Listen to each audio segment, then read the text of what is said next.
প্রিয় শিক্ষার্থী, এখন আমরা উদাহরণ 17 এই সমস্যাটির সমাধান করি। এখানে দেখতে পাচ্ছি দুটি সংখ্যা দেওয়া আছে। প্রথম সংখ্যাকে দ্বিতীয় সংখ্যা দ্বারা ভাগ করতে হবে। তাহলে সমাধানটা কিভাবে করব আমরা? প্রথমেই প্রথম সংখ্যাটিকে লিখলাম 7.32 এর উপর পৌনঃপুনিক আছে।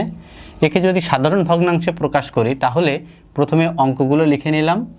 732 মাইনাস পৌনঃপুনিকের আগে যে অঙ্কগুলো আছে সেটা লিখব, ডিভাইডেড বাই যতগুলোর উপর পৌনঃপুনিক আছে ততগুলো 9।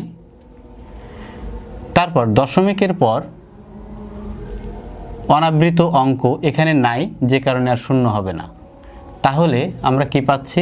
732 মাইনাস 7 বিয়োগ করলে কত পাচ্ছি?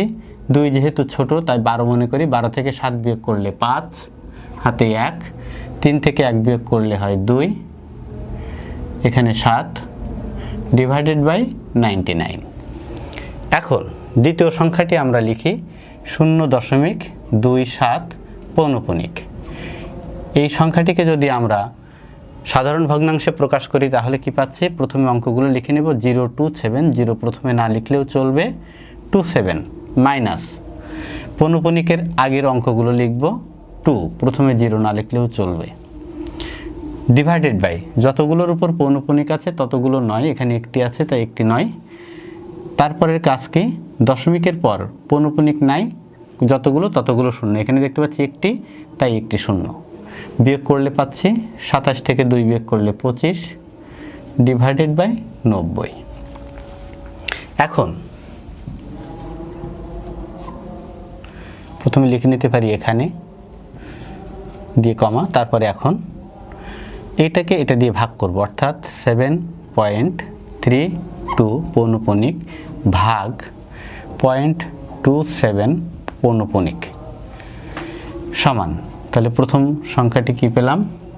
725 ডিভাইডেড বাই 99 ভাগ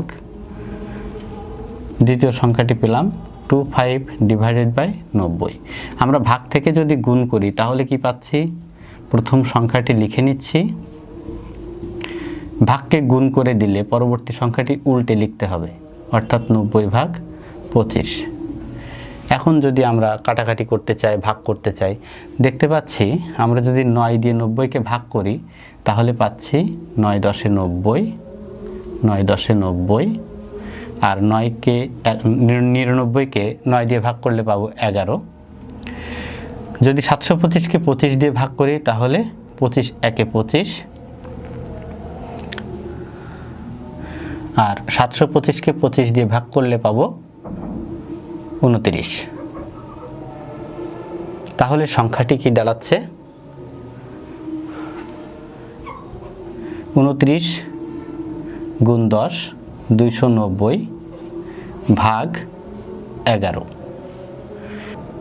এখন যদি আমরা 290কে 11 দিয়ে ক্যালকুলেটরে ভাগ করি তাহলে পাবো 26.363636 এরকম একটি মান দেখতে পাচ্ছি।